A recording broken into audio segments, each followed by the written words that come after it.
Oke, kita beristirahat dulu. Tadi kita sebentar mereview jalur ke Gunung Malang ya. Cuma nggak sampai Gunung Malangnya. Ya lumayan.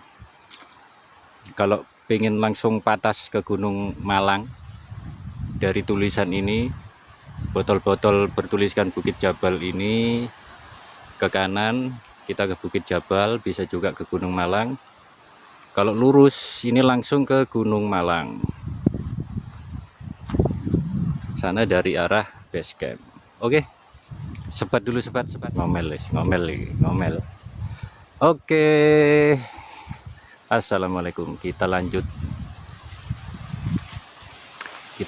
ke Bukit Jabal, ketinggian 1470 mdpl, dan Gunung Malangnya 1718 mdpl.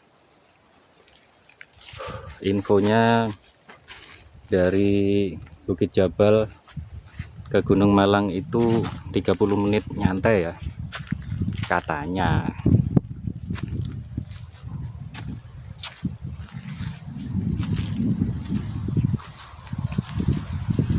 Udaranya sejuk, angin semilir.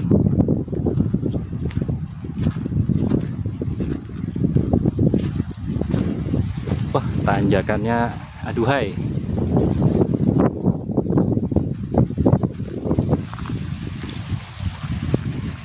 Gigi satu.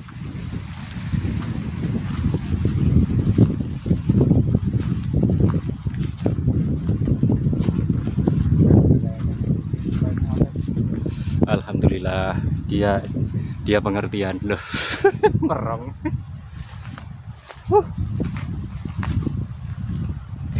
Ya, seperti tadi yang mungkin sudah disampaikan oleh Mas Bro,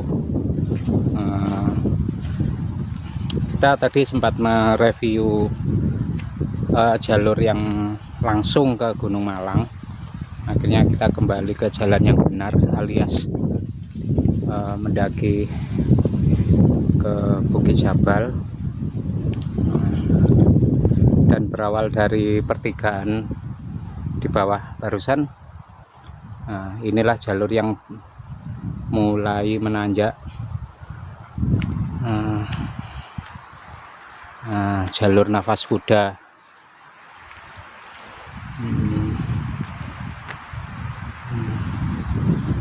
Tapi ini masih tanjakan biasa ini ya. Cuma kalau ini misalkan musim hujan ya lumayan licin, rawan tergelincir, terpleset.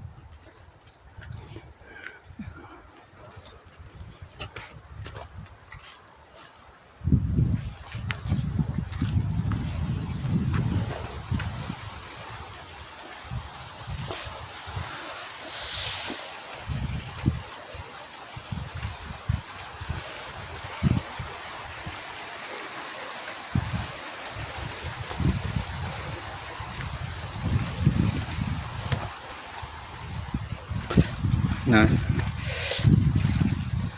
dari jalur pendakian seperti ini, di sini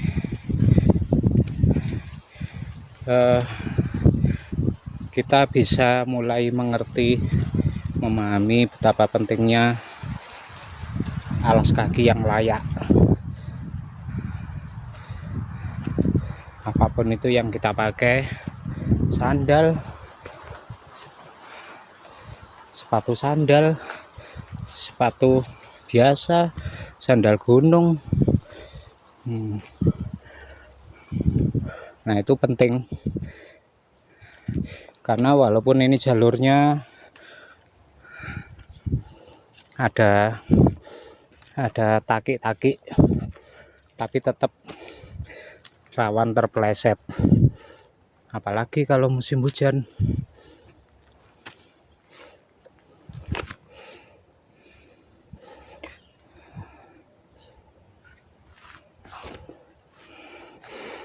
Ayo semangat jalan pelan.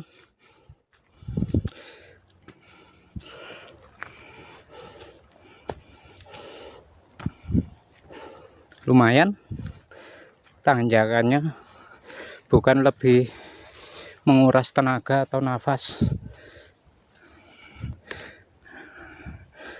tapi lebih ke cara menapak yang benar.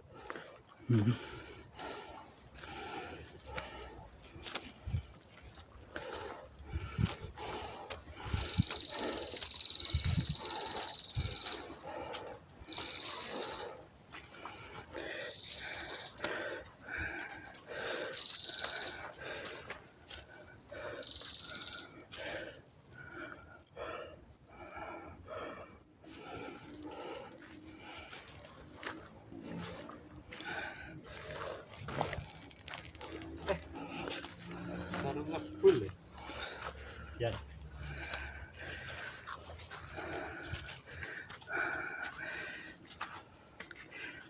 Bisa baca? Oke. Mungkin di video terlalu gelap ya. Tak bacakan. Bukan jalur trail, Cak. Manuto timbang ciloko. Kalau bahasa Indonesianya jadi bukan jalur sepeda trail, nurut aja daripada celaka. Ikuti aturan, ikuti anjuran, ikuti saran warga setempat.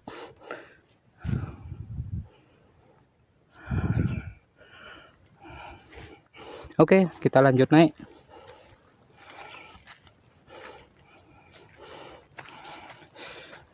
Jalur kemiringan 45-an.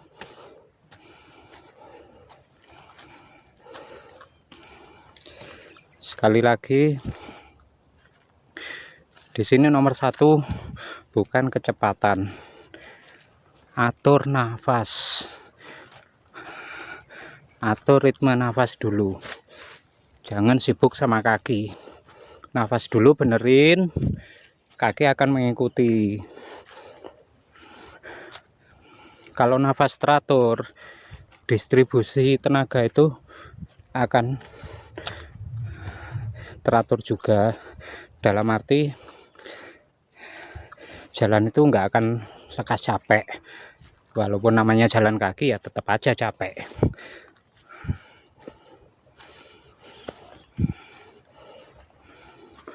Tapi dalam arti kita nggak sampai forsir ya.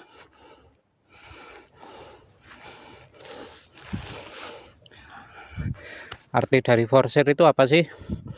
Gampangnya jadi gini, kita walaupun jalannya pelan itu pasti enggak jalan 10 meter berhenti, berikutnya jalan 5 meter udah berhenti, berikutnya jalan 3 meter berhenti, dan berhentinya makin lama.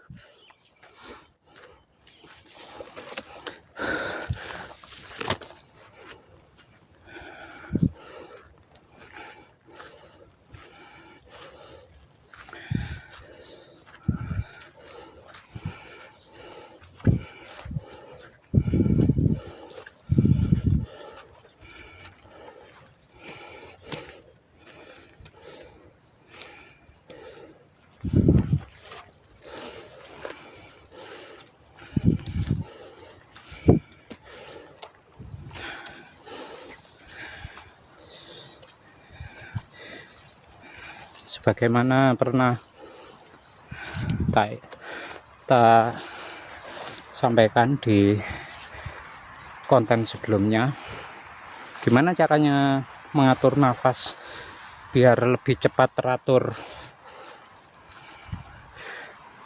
Ambil nafas dengan hidung, keluarkan lewat mulut, begitu seterusnya.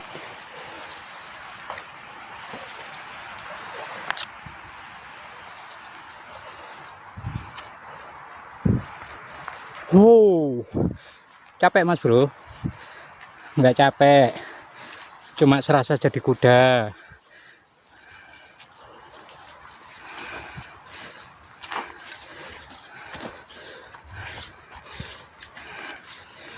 Lalu pertanyaannya seperti ini, apakah pendaki yang sudah berpengalaman yang udah senior, yang udah jago, nggak bisa, nafasnya nggak pernah ngos-ngosan. Ya pernah, ya tetap aja kita ini manusia. Tapi yang membedakan dengan yang masih baru atau pemula apa? Mereka dengan cepat merecovery ritme nafas mereka.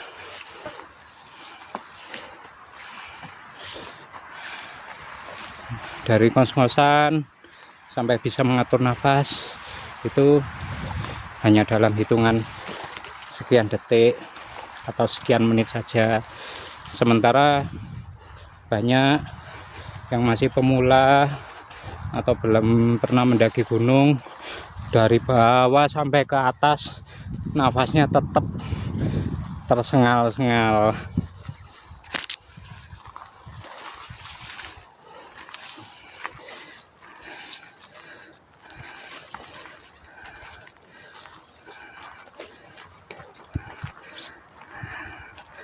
Nah, ini pemandangan yang kita lihat di depan. Ada yang naik dengan posisi tangan di belakang.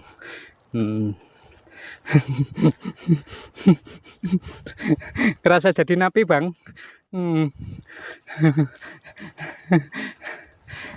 Kerasa diborgol. Loh, nggak apa-apa. Itu juga bagus kok sebenarnya. Nah, untuk memperlebar rongga dada. Jadi kalau dalam ilmu olahraga itu ada yang dinamakan VO-max. Nah, itu apa VO-max ini? Kemampuan kita untuk memompa dan mengisi paru-paru dengan cepat, tapi tetap teratur. Nah, kapasitas paru-paru kita itu kan kurang lebih 5 liter. Nah, kemudian kemampuan kita untuk mengambil nafas sekaligus mengeluarkan itu ditentukan oleh otot paru-paru kita. Nah, kemampuan untuk memompa itu tentunya berasal dari olahraga, jam terbang, pengalaman. Jadi bisa kita percepat, kita akselerasi dengan olahraga. Bisa sebelum mendaki atau karena kita memang sudah terbiasa mendaki, entah itu seminggu sekali, 1 bulan sekali, itu akan terbentuk dengan sendirinya. Tapi kalau boleh ngasih saran, ya mending biasakan olahraga, minimal lari kecil-kecil, jogging sebelum mendaki itu bagus. Yap. Oh, jalur kedepannya nggak terlalu menanjak, tapi nonstop, no bonus. Bonusnya cuma di sini.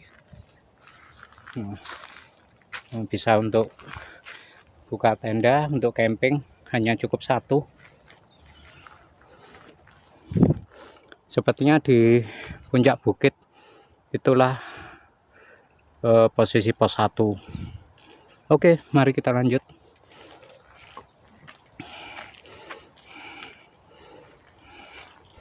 Nggak ada henti-hentinya. Saya mengingatkan kalau untuk mendaki nggak usah keburu nafsu. Jangan mentang-mentang tenaga kita over, maksudnya oh masih kuat, nafas masih oke, lalu kita jalan cepat kayak gini misalkan. Nggak, biasa aja, biasa. Yang penting itu teraturnya, bukan cepatnya. Nah, langkah kaki dengan ritme nafas itu lingkaran, saling mempengaruhi. Kalau langkah kaki kita teratur, nafas kita juga teratur.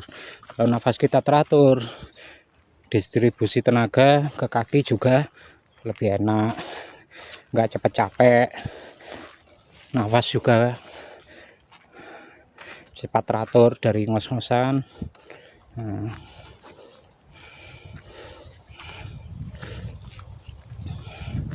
kalau nafas kita sampai nggak beraturan, ngos-ngosan, tersengal-sengal, itu sebenarnya tanda kalau tenaga yang kita keluarkan, output kita itu berlebih. Jadi kalau udah merasa seperti itu, perlambat gerakan, perlambat jalannya, perkecil langkahnya. Jadi langkah kecil-kecil gini aja, yep, tuh kecil aja, tapi nonstop, kecil aja. Nggak peduli mau kaki kalian panjangnya 1 meter atau cuma setengah meter, yang penting langkahnya kecil-kecil aja. Nah, seperti ini.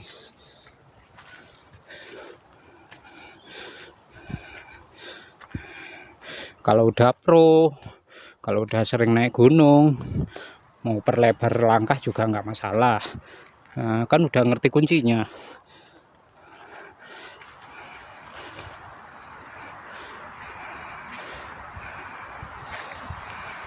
Nafas teratur, langkah teratur. Daripada kita cepat nanti ditanjakan, tapi menjelang puncak keburu tepar duluan, karena tenaganya udah diforsir di awal.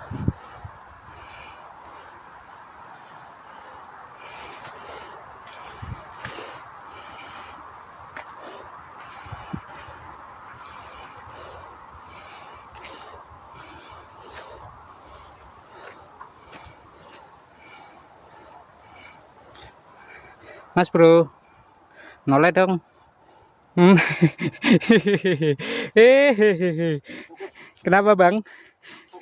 Ngerasa jadi kuda ya? Ya, langkahnya diperkecil, langkahnya diperkecil.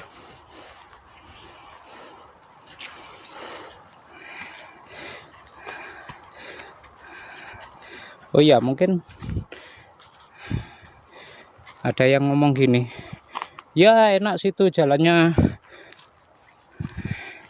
enteng, nggak ngos-ngosan, nggak forsir, karena nggak bawa apa-apa, atau cuma bawa tas kecil gini. Nah ini yang tak bawa cuma backpack kelas 25-30 liter. Yang ini tas kecil ini mungkin buat yang kalian pernah tahu dengan legend Alpina pasti tahu tas ini. Ya ini kapasitasnya cuma berapa? Banyak. Jawabannya adalah hampir nggak berpengaruh. Beban itu bukan mempengaruhi langkah kaki, itu menurut saya ya, tapi lebih mempengaruhi ke pundak, ke pinggang, pinggul, tuh punggung, nggak begitu berpengaruh. Kalau kita dasarnya udah tipe otot putih, kita mau bawa carrier 60, 70, 80 liter atau cuma bawa tas kecil kayak gini, kecepatannya nggak akan bertambah atau berkurang banyak. Karena kalau otot putih itu dia lebih tahan kelebihannya dia lebih ke endurance, ketahanan. Jadi jalannya nggak akan cepat, nggak pernah bisa ngebut, yang jelas pelan tapi pasti. Yap. Gimana? Nafas aman? Gas. Mental aman? Insyaallah. Insya Allah. Amin ya robbal alamin. Ayo kita lanjut. Nah, ini adalah salah satu contoh di depan kita. Nggak bawa apa-apa, hanya bawa tas dada. Dan nyatanya tetap aja jalannya seperti semut racing. Semut yang Tok mulai. Hah? Kene iku lho. Loro. iya Mbok kok iki. lho ya tutuk mbok apa beban entenge kaya ngene iki ya ngaruh lho, ngaruh nemen. Nah, makanya aku kan ngomong kan mendaki mbok masuk mek sak on sak kilo iku ngaruh lho iku aja Lawan gravitasi. ya lek aku ngono tas sak mene yo gak krasa apa-apa. Oke, kita lanjut. Ayo, nafas kuda, lanjut lagi nafas ngos-ngosannya.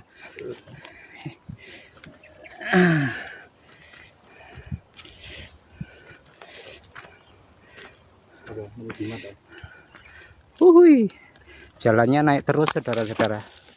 Enggak begitu menanjak, enggak terjal, tapi nonstop.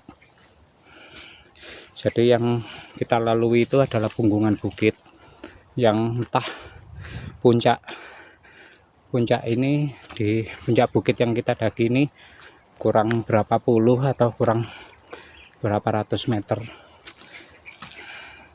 Tapi buat kalian yang sudah biasa mendaki bisa menebak dari vegetasi yang ada di depan ini biasanya kurang berapa lama lagi,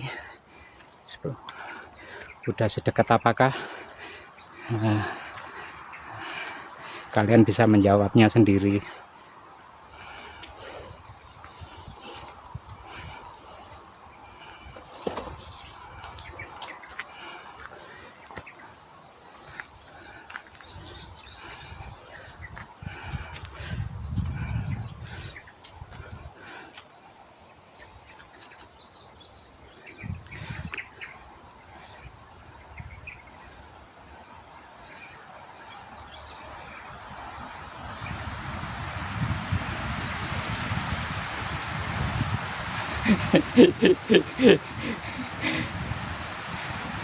Mendaki pakai atraksi segala. Yo, langkahnya diatur, nafasnya diatur.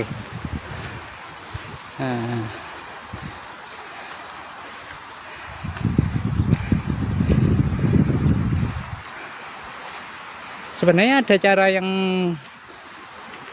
lebih bagus lagi untuk mengatur ritme, kaki dan terutama untuk ritme nafas. Itu apa? Buat kalian yang beragama Islam, coba sambil wirid, tak jamin nafasnya lebih teratur. Nggak peduli di depan itu jalurnya parah atau nyantai.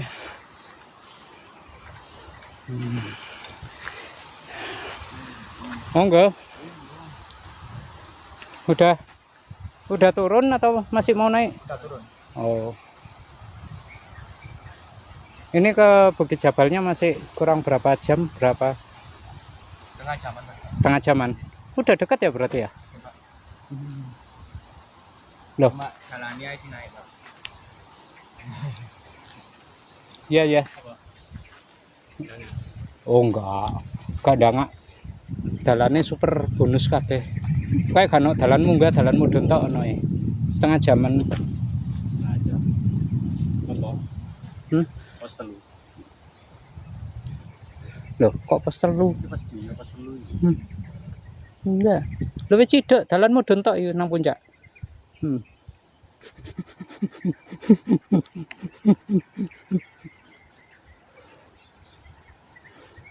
Oke. Ketemu gak, Mas? Ya, Pak, lek amen kurang air terus. Semangat ya. Iya, semangat. Mus kari mudhun semangat. Mumpung ono donatur.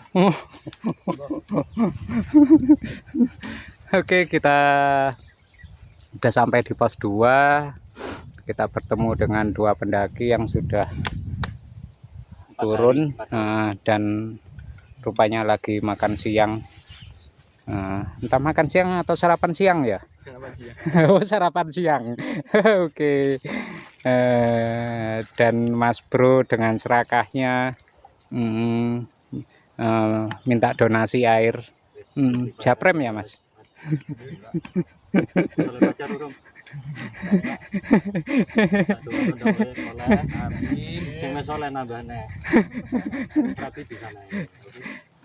Banyune nang dhuwur iku ya. Sing ana krane iku ya. Pos 3 ya. Ya wis iya ya. Dan yo saking ae apa kan dokumentasi wartawan kan jadi tuh. Apa? Hartawan. No. Aturan ya lanjut nggih. Ya wis, suwun ya.